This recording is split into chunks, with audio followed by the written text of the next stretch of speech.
Let's assume that the government wins in the Supreme Court today. It will have persuaded the justices that the human rights arguments put by the migrants are not valid. Now, is the Strasbourg Court going to say, well, your highest court has looked at the same human rights convention as we have, but we know better than you do? I don't think in the real world they're going to do that. And what a big day this is for Rishi Sunak. It's been a big week. The first part of the day, the inflation numbers have come out pretty well. They're down below 5%, 4.6%. That's good for Rishi Sunak. That means he's met one of his pledges. Now on to the next one, stopping the boats and the Supreme Court's view of the Rwanda plan. Britain's highest court will decide in a couple of hours whether the scheme to deport migrants complies with human rights law. Let's understand what could happen there today with legal commentator Johsua Rozenberg, KC. Morning, Joshua. Good morning, Stig. So, this is relatively complicated, probably, or maybe you say it won't be. Is it likely this is going to be a very straightforward ruling, thumbs up or thumbs down, or is there likely to be something of a middle position struck? Actually, I think it will be straightforward. I think the fact that the 5 justices have produced their judgment effectively within 4 weeks suggests that they've all agreed. So I would expect one single judgment that they've all signed up to. Now, if your next question is what are they going to say, that's more difficult. But I do think it'll be relatively straightforward. Either the government will win its appeal or it will lose. Someone has said, but you can tell me if this is not the speed of it, and this is very dangerous with juries, I know people make the same sort of arguments, but some people have said, because of the speed of it, it's likely to be against the government.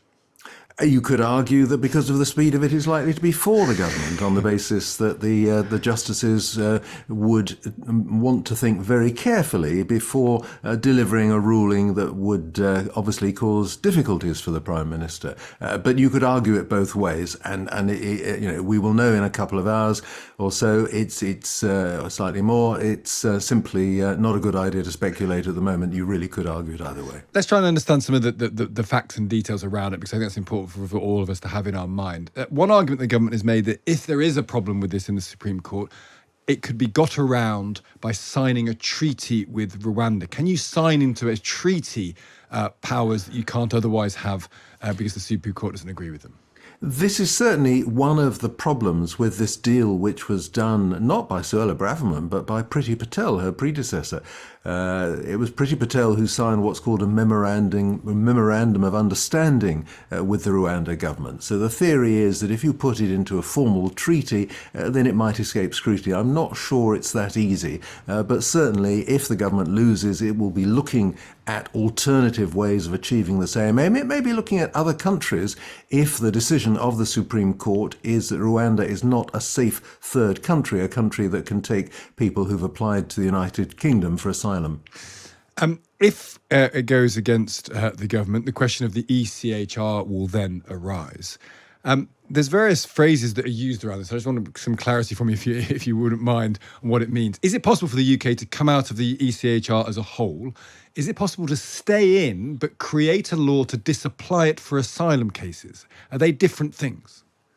They're different things. Certainly, it would be possible for the United Kingdom to leave the European Convention on Human Rights. It would have to leave the Council of Europe. Of course, it's still very much a member of this. 46 countries are members of the Council of Europe. Russia was expelled, but the UK was a founding member. That would have major implications, not least for Northern Ireland. I don't think it's on the cards. It would be a very significant decision. So, yes, in theory, we could pull out of the Human Rights Convention. We could repeal the Human Rights Act, which puts the issue into domestic legislation.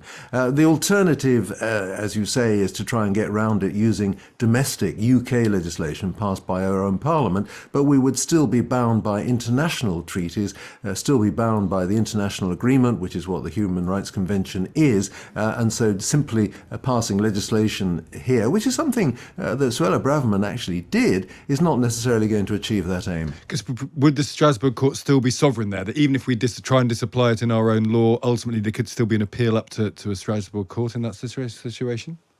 Yes, it would. As I say, the UK could pull out of the whole mechanism, the human rights mechanism, in theory. It would take time and it's not meant to be retrospective.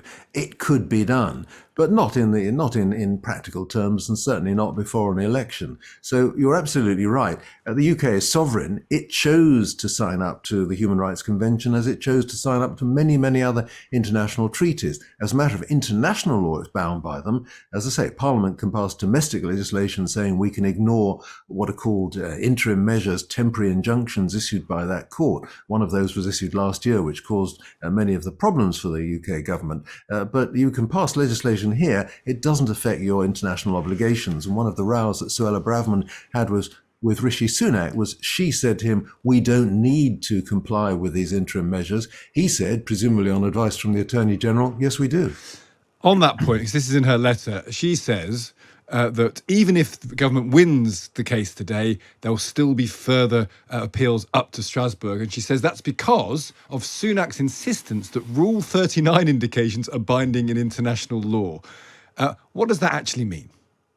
Rule 39 is the rule of the Strasbourg Court, which says that the court can indicate, as it uses, that's the term it uses, what it calls interim measures. Now, these interim measures are regarded by the court as an injunction, as an order not to do something. Interestingly, earlier this week, the court published new draft wording for Rule 39, which certainly tightens up the wording. The principle behind it is that they will only issue this indication, as they call it, this interim measure, if it's essential to keep the status quo, to keep something that can't be reversed. And a judge, unnamed, did make such an order in the summer of last year, blocking the planes from taking off and taking people to Rwanda. And that's obviously a concern of the UK government.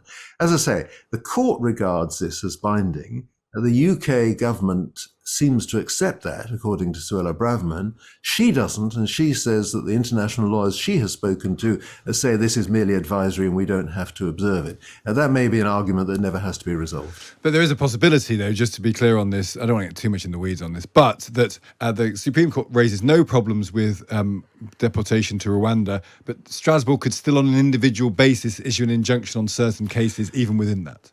That's absolutely right. And that's very, very interesting because that's what it did last summer when this issue had not been considered in depth by any courts here in the United Kingdom. But let's assume that the government wins in the Supreme Court today. It will have persuaded the justices that the human rights arguments put by the migrants are not valid. Now, is the Strasbourg Court going to say, well, your highest court has looked at the same human rights convention as we have, but we know better than you do?